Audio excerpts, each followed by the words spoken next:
너무 피곤할 때 힘 주신다. 너무 피곤할 때 힘 주신다라는 제목으로 하나님 말씀 증거하도록 하겠습니다. 성경 전체에서 제일 긴 장이 시편 119편입니다. 176절이죠. 이거를 이제 답관체라고 하고 또는 아크로스틱이라고 얘기를 합니다. 이유는 그 알파벳 순으로 되어 있기 때문에 그래요. 그래서 알파벳 알라베트 긴멜 뭐 이렇게 쭉 나갈 때 한 알파벳마다 8절씩 그래서 22뭉치를 만들어 놓은 것입니다. 그러니까 외우기 편하게 또는 또 아이들 교육용으로 만든 거죠. 말씀이 중심이다. 말씀이 중요하다. 그래서 말씀장이거든요. 말씀장이 이렇게 가장 중요한 걸로 많이 선포되어 있답니다. 이스라엘 사람들은 이거 다 외운답니다. 다 노래로 다 외울 정도로 외우기 편하니까 이렇게 다 외울 정도로 익숙한 말씀이라는 거예요. 제가 90년대에 그 조선족 집회를 한번 갔던 적이 있거든요. 하얼빈에서 하얼빈 그 약간 떨어진 데서 갔는데 조선족들이 뭐 여기저기서 뭐 목단강부터 시작해서 뭐 어디서 엄청 왔대요. 막 4일 동안 오기도 하고 대충 보니까 한 2,000명쯤 모였었어요 그때. 근데 로마서 전체를 1장부터 10장까지를 일주일 동안 강의를 했거든요. 그런데 저도 뭐 체력에 한계가 있잖아요. 그 자세히 하려면은. 근데 강의하고 난 다음에 쉬는 시간에 뭐 이렇게 죽 같은 거 만들어서 먹고 계속 찬송 부르는 거예요. 근데 제가 인상적이었던 게 노래가 99절이에요. 독립군가 멜로디, 저도 익숙한 멜로디였는데 이렇게 99절. 찬양 인도자가 은혜 받으면 한 번 더 합시다. 그럼 또 99절 또 한 번 하고. 똑같은 노래를 가지고 몇 시간씩 하는 거를 봤습니다. 제가 그 생각이 나더라고요. 이게 116절을 부르는 노래가 은혜 받으면 이거 몇 번씩 부르고 이게 몸속에 배어 있다고요. 말씀이 내 인생의 중심이다. 우리 인생도 하나님 말씀이 중심이 되는 그런 인생이 되기를 바랍니다. 이게 약간 평행적이에요. 하나님 말씀이 우리에게 어떤 효과가 있느냐 뭐 이런 것들을 쭉 설명하고 있는 거거든요. 그래서 8번째부터 13번째까지 6개 오늘 그냥 좀 주마간산적으로 좀 빨리빨리 살피도록 하겠습니다. 첫 번째니까 좀 깊이 좀 살펴보죠. 8번째 뭉치는 그 알파벳 순으로 채트에 해당되는 거거든요. 하나님이 전부다 그런 거예요. 하나님이 전부다. 57절부터 64절. 이게 레위 지파의 고백하고 똑같은 거죠. 레위 지파의 특징이 뭡니까? 분깃이 없죠. 분깃이 뭐예요? 가나안 땅에 들어갔을 때 땅 분배 받지 못한다. 그게 분깃이에요. 분깃. 땅 분배를 받아야 되는데 땅 분배를 받지 못했다. 민수기 18장 20절 보니까 여호와께서 아론에게 이렇게 말씀하십니다. 너는 이스라엘 자손의 땅에 기업이 없고 아무 분깃도 없다. 내가 이스라엘 자손 중에서 내 분깃이고 내 기업이다. 요 말씀 인용한 거예요. 그러니까 분깃 없어요. 땅 분배 없고 하나님이 분깃이래요. 더 좋은 거죠. 하나님이 분깃이다. 이건 레위 지파의 고백이라는 것입니다. 그러니까 하나님이 나의 전부 되신다. 어제도 우리 특송할 때 전부라는 노래가 있었죠. 그거죠. 하나님 나의 전부 되십니다. 이거 그 1절에 뭐라고 첫 번째 나오는 절에 뭐라 그래요? 여호와는 나의 분깃이시니. 이게 레위 지파의 고백이라고요. 이스라엘 보면요. 이렇게 영적으로 쓰임 받는 지파가 딱 둘이거든요. 유다 지파와 레위 지파. 유다 지파는 좀 이렇게 정치적인 권력, 그 레위 지파는 예배에 있어서 장남의 역할을 하잖아요. 영적 장남, 예배로서의 장남. 그런데 여기서 지금 레위 지파의 복을 누리게 하겠다 그 얘기예요. 나는 아무 분깃도 필요 없어요. 하나님이 나의 분깃 되시면 됩니다. 다윗은 유다 지파임에도 불구하고 레위 지파 이 복을 누리죠. 시편 23편 1절이 뭐예요? 여호와는 나의 목자시니 내게 부족함이 없으리로다. 그러니까 하나님 외에는 다 필요 없어요. 그거죠. 이게 레위 지파의 고백이에요. 우리 신약에도 보면 베드로전서 2장 9절에 나오잖아요. 우리는 왕 같은 제사장이라고. 그 제사장 그럴 때 그게 레위 지파거든요. 우리는 하나님만이 분깃이고 나머지는 필요 없어요. 하나님으로 충분해요. 여호와는 나의 목자시니까 부족함이 없어요. 이 고백. 말씀만 있으면 돼요. 뭐 이런 고백이라는 거예요. 이게 어마어마한 고백이죠. 여러분도 이 삶 가운데 이런 능력이 임하기를 원합니다. 57절 58절 한번 읽겠습니다. 시작. 여호와는 나의 분깃이니 나는 주의 말씀을 지키리다 하였나이다. 내가 전심으로 주께 간구하였사오니 주의 말씀대로 내게 은혜를 베푸소서. 은혜 주십시오. 그런 거죠. 그래서 충성 다 하겠다는 거예요. 조금 전에 213장 찬송했잖아요. 2절에 나의 발을 들이니 주여 받아주소서. 주의 일을 위해서 민첩하게 해달라고. 어떤 사람 보면 속도 보면 알죠. 충성은 속도 보면 알아요. 빨리빨리 가느냐 아니면 싫을 때는 막 느려 터져 있죠. 그런데 여기 신속하다, 지체 없다 이런 표현을 씁니다. 59절 60절 읽겠습니다. 시작. 내가 내 행위를 생각하고 주의 증거들을 향하여 내 발길을 돌이켜 싸우며 주의 계명들을 지키기에 신속히 하고 지체하지 아니하였나이다. 충성하는 모습이죠. 그러니까 하나님이 나의 전부기 때문에 주님이 뭐 명령만 내리신다 그러면 주께 돌이키고 신속하게 지체하지 않겠습니다. 그리고 악인들이 뭐 나를 얽어매고 함정판다 할지라도 악인에게 주목하지 않고 하나님만 바라보기를 원합니다. 그리고 밤중에 벌떡 일어나서 하나님 주신 은혜 생각하면 감사 찬송하겠다는 거예요. 요 구절에서 그 인사이트를 얻어가지고 찬양했던 사람 있죠. 남궁옥 씨라고. 일제시대 때 남궁옥. 이분이 기여한 게 많은데 첫째는 무궁화를 우리 나라꽃으로 만들었죠. 무궁화 우리나라 꽃. 무궁화를 우리나라 꽃으로 만든 분이고 또 하나는 청년운동 벌였어요. 조선의 청년들이 일어나야 나라가 독립되고 산다. 그래서 이분이 그 작사한 찬양이 580장이죠. 삼천리반도 금수강산, 하나님 주신 동산. 그다음에 일하러 가서 일하러 가. 하나님 명령 받았으니 반도강산에 일하러 가자고. 그래서 젊은이들 노선 옷에 젊어서 옷에 뭐 유광 만들어 놓고 난장판 버릴 그 시대에 젊은이들 일으켜 세운 사람이에요. 그죠? 하나님께 돌아와서 예배하고 기도하고 하나님 말씀을 붙들어 서야 나라의 미래가 있다. 이거 언제 만든 노래인지 알아요? 자다가 깨가지고 새벽 2시에 만든 노래래요. 580장. 그죠? 우리가 밤중에 자다가 여러분 그런 사람 있죠. 밤에 자면은 뭐 깨보면 아침이다. 이런 사람들은 인물이 안 나와요. 되게 그 쓰임 받는 사람들 보면 자다가 깨는 사람들이야.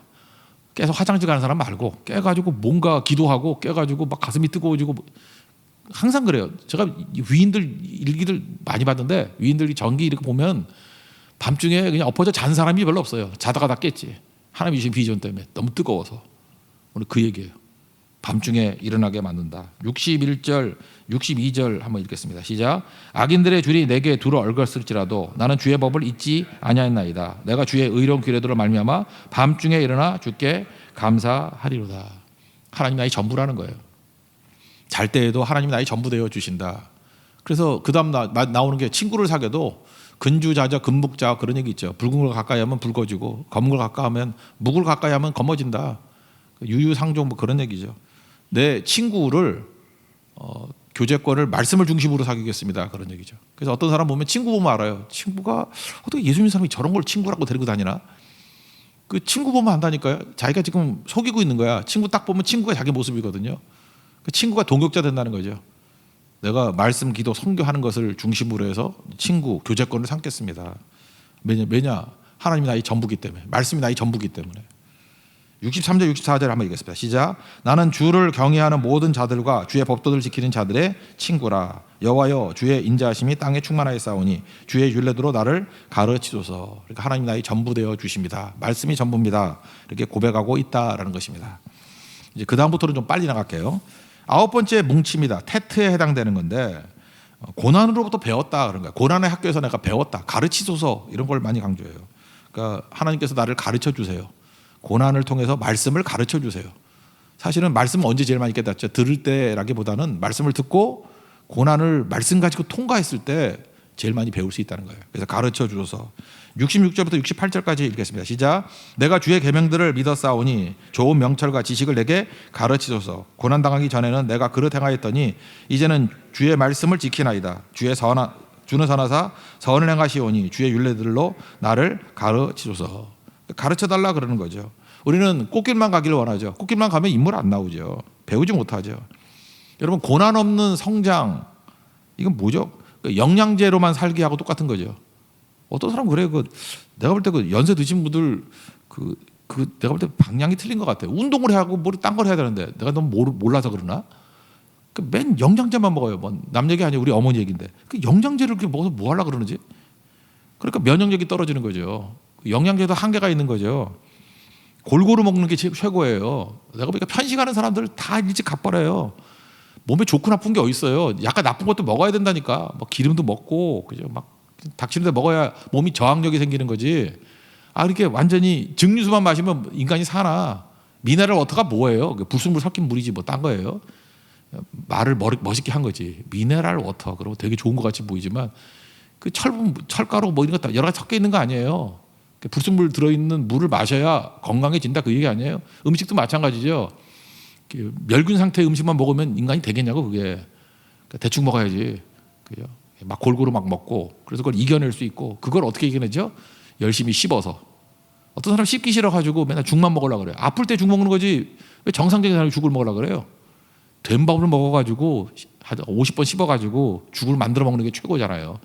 입에 아밀라제 생각 안 나나? 고등학교 때 아밀라제 이런 거 들어가서 인생도 마찬가지라는 거예요. 하나님께서 이렇게 그 고난 없는 성장 주시는 게 아니라 이 거친 음식 주신다는 거예요. 어떻게 뭐 병기도 있는 거 막 섞여 있는 거 준다는 거예요. 열심히 씹어서 없애버리라는 거예요. 씹어서 다 소화시켜 버리고 그게 성장이고 그게 발전이다 그런 거죠. 말씀 붙들고 나아가면 승리한다는 거예요. 그래서 욥기를 보세요. 욥 마지막 고백이 뭐예요? 42장 5절 귀로 들었는데 이제 눈으로 본다고. 무슨 얘기 뭐 들은 말씀이 아니라 체험한 말씀이다 그 얘기 아니에요. 내가 생생하게 체험한 말씀이다. 그래서 고난의 학교에서 배운다 그런 겁니다. 광야의 특징이 뭘까요? 광야는 공식이 통하지 않는 땅이에요. 우리 이렇게 뭐 학교나 이런 데서 있으면은 공식이 통하죠. 뭐 이렇게 하면 1등 나오고 이렇게 하면 뭐가 나오고 딱딱 맞잖아요. 근데 여기 사업을 하거나 세상에 살아가는 분들 보면은 세상이 공식이 통하던가요? 공식이 하나도 안 통해요. 행복은 성적순도 아니고 그죠? 뭐 인성순도 아니고 너무너무 복잡해. 공식이 하나도 안 통해. 이렇게 하면 된다. 근데 경험도 안 통해 세상은. 그러니까 엎드려 기도하는 거죠. 겸손하게. 광야예요. 광야에는 뭐가 통하는지 알아요? 하나님만 통해요. 하나님과 동행만이 통한다고. 여러분 지금 이따가 살아갈 때 2020년 연초에 계획했던 거 지금 맞는 게 있어요? 광야는요 공식이 안 통해요. 내 기대하고 예측한 게 안 통한다고.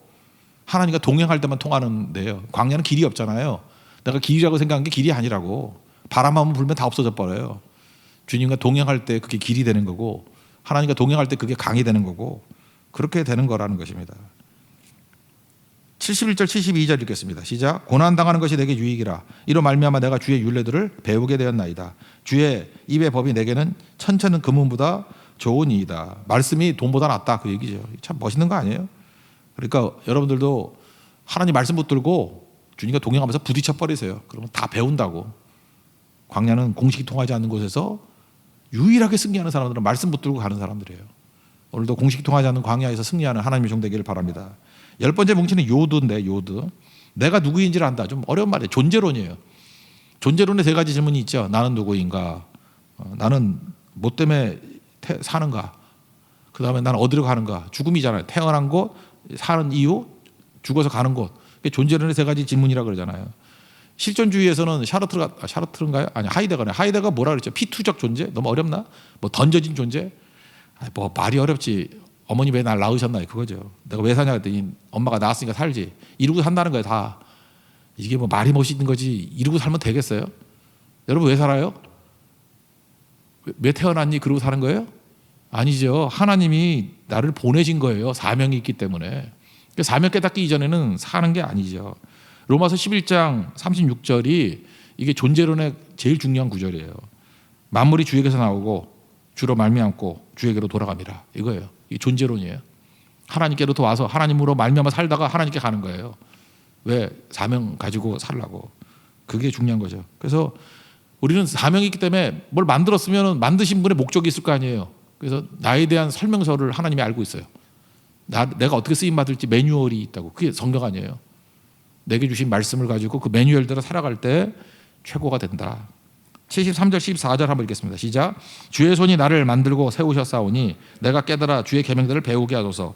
주를 경외하는 자들이 나를 보고 기뻐하는 것은 내가 주의 말씀을 바라는 까닭이니이다. 제일 잘 사는 방법이 뭐예요? 말씀대로 사는 게 최고로 잘 사는 것이다. 그러므로 이 존재론을 갖고 산다 그러면 고난을 없애달라 이렇게 기도하면 안 되고 말씀대로 이루어지이다 이게 기도가 돼야 돼요. 예수님이 고난이 없게 해달라 그게 기도가 이루어지면 예수님 뭐예요? 그 헛된 인생이지. 예수님 목적이 십자가 지러 왔잖아요. 그래서 십자가 지게 해주세요. 그게 기도 제목이죠. 우리도 마찬가지예요.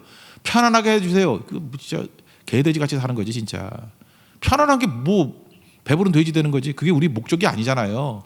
사명 이루게 해주세요. 나를 보내신 뜻이 무엇입니까? 그거 이루게 해주세요. 그래야 되죠. 그래서 우리는 수치가 뭐냐면 고난이 수치가 아니에요. 고난 당한 게 왜 수치야? 고난이 수치가 아니고 말씀 따르는 게 수치예요. 말씀을 따르고 수치이죠. 내 목적대로 쓰임받지 않은 거니까. 그렇지 않아요? 만약에 휴대폰이 있는데 이거 휴대폰이 있잖아요. 휴대폰을 가지고 뭐 그렇게 못 박는 데 쓴다 그러면 뭐 쓰긴 쓰겠죠. 뭐 이렇게 간단한 거 이렇게 못 박는 데 쓴다 그러면 쓰임받긴 쓰임받지만 부끄럽죠. 아니 100만 원 넘는 그 휴대폰을 가지고 그게 못 박는 데 쓰냐? 그렇잖아요. 그 망치 이거 얼마에 사나? 한 5천 원, 만 원이면 사는 거 아니에요? 망치는 어디에 써야 돼요? 못 박는 데 써야죠. 그 목적이죠. 그러니까 편한 게 문제가 아니고 목적대로 쓰임받지 않는 게 수치스러운 거라니까요. 75절부터 77절까지 읽겠습니다. 시작. 여호와여 내가 알거니와 주의 심판은 의로우시고 주께서 나를 괴롭게 하시면 성실하심 때문이이다. 구하오니 주의 종에게 하신 말씀대로 주의 인자하심이 나의 위안이 되게 하시며 주의 긍휼이 여기심이 내게 임하사 내가 살게 하소서. 주의 법은 나의 즐거움이니이다. 그러니까 결국 뭐예요? 하나님 말씀대로 붙들고 살 수 있는 길을 열어달라. 뭐 그런 얘기죠. 그 다음에 11번째 뭉치 얘기하겠습니다. 카푸에 해당되는 건데 너무 피곤하니까 힘달라 그런 얘기입니다. 피곤 뭐 이거 계속 반복돼요. 연기 속에 가죽부대 같다. 그러니까 그을리고 쪼들어졌다. 뭐 이런 거거든요. 웅덩이를 팠다. 그러니까 인생 피곤하죠. 사는데 얼마나 피곤합니까? 피곤. 그 다음에 웅덩이 팔고 힘들다.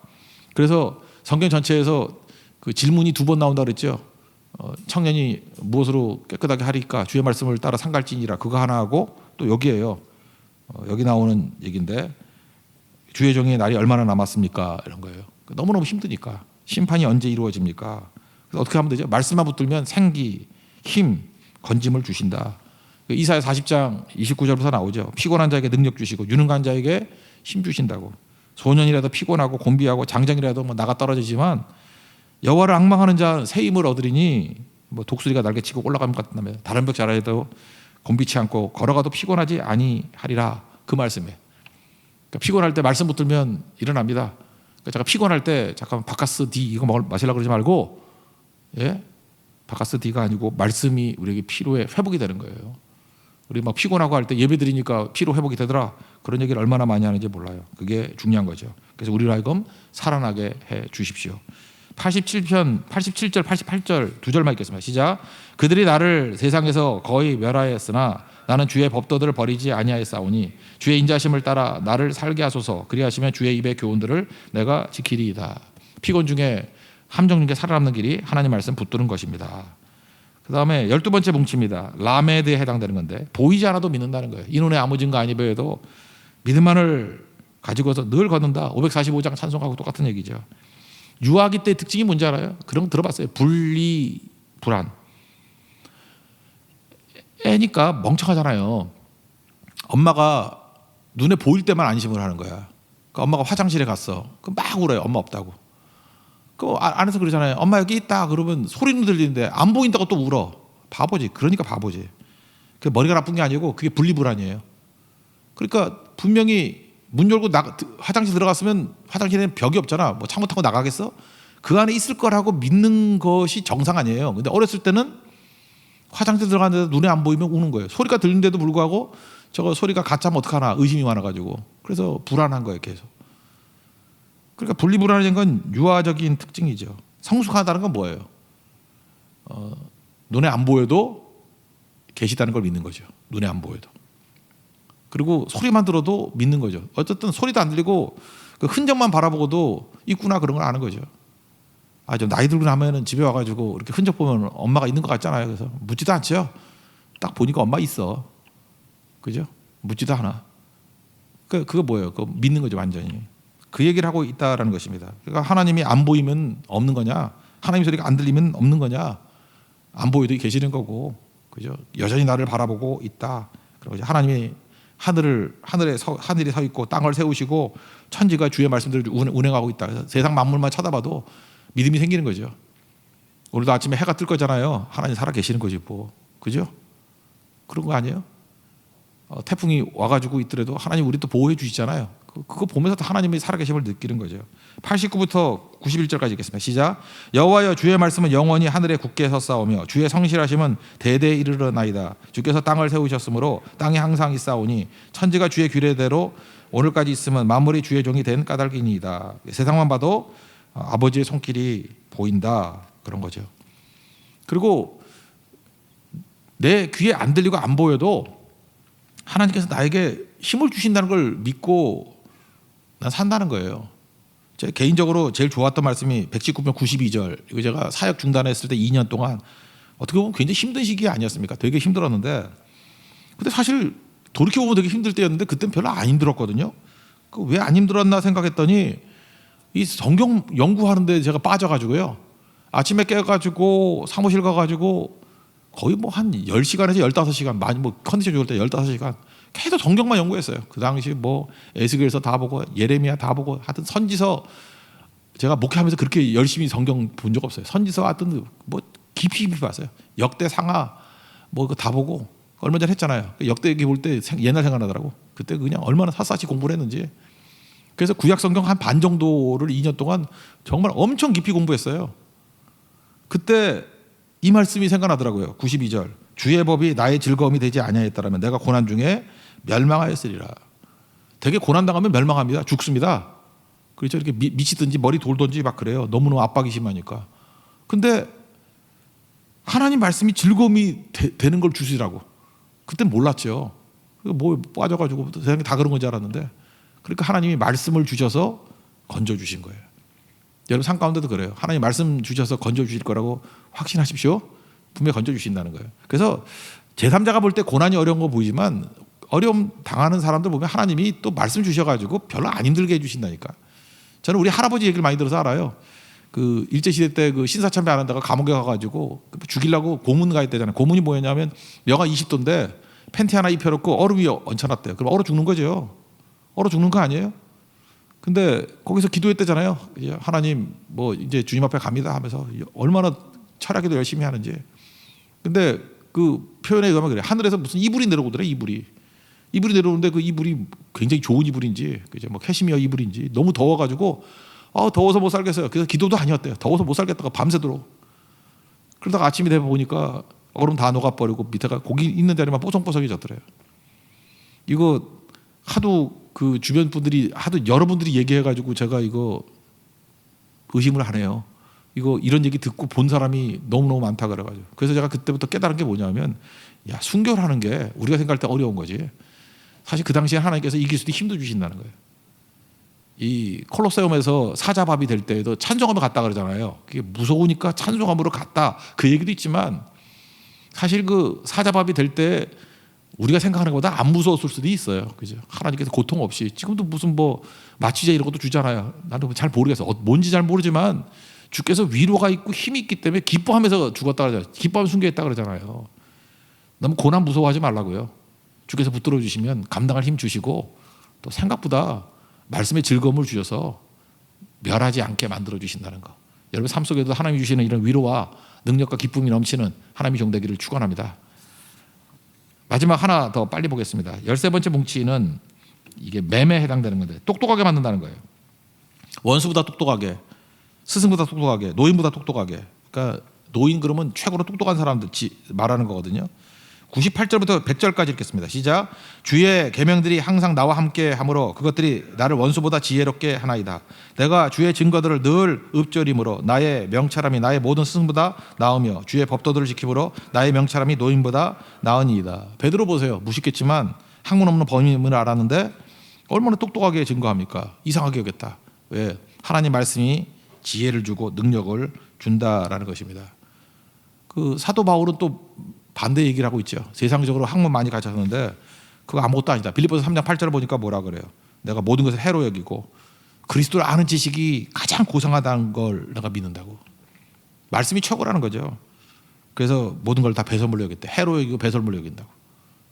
그러니까 여러분들 또 우리 할머니 생각나는데, 할머니 94세에 돌아가셨는데 할머니 초등학교도 안 나왔어요. 그래서 성경으로 한글 깨우친 분이에요. 그러니까 맞춤법 맨날 틀리고 그랬다고. 근데 제가 인생에 어떤 위기나 어려움이 있을 때 그 누구보다도 할머니한테 가서 물어보면 할머니는 맨날 정답이 성경이에요. 성경만 가지고 대답해 주셨어요. 근데 가장 지혜로웠어요. 우리 집안에도 보면 뭐 박사학위 받은 사람도 있고 뭐 세상에서 유명한 사람도 있고 한데 하나같이 지 욕심 가지고 엉터리 결정 내리고 그러더라고.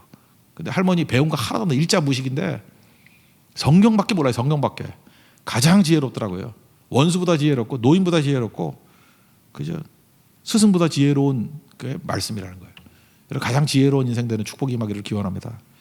오늘 6가지 얘기했죠. 하나님 말씀이 어떤 거예요? 전부라는 거. 하나님 말씀이 어떤 거예요? 우리를 가르치고 배우게 만든다는 거. 하나님 말씀이 어떤 거예요? 존재로 내가 누구인지를 알게 만든다는 거예요. 하나님 말씀이 어떤 거예요?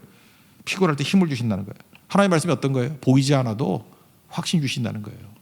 분리 불안 이런 거 없다는 거예요. 하나님 말씀이 우리를 똑똑하게 만듭니다.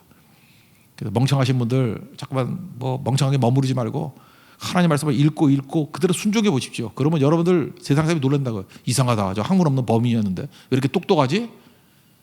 그래서 그리스도인들은 멍청할 수가 없어요. 말씀대로 가면 반드시 똑똑해집니다. 이 똑똑한 하나님 백성들은 축복 임하기를 기원합니다. 자리에서 일어나겠습니다. 이눈의 아무 증거 아니 배에도 찬양하겠습니다. 545장 찬송하겠습니다.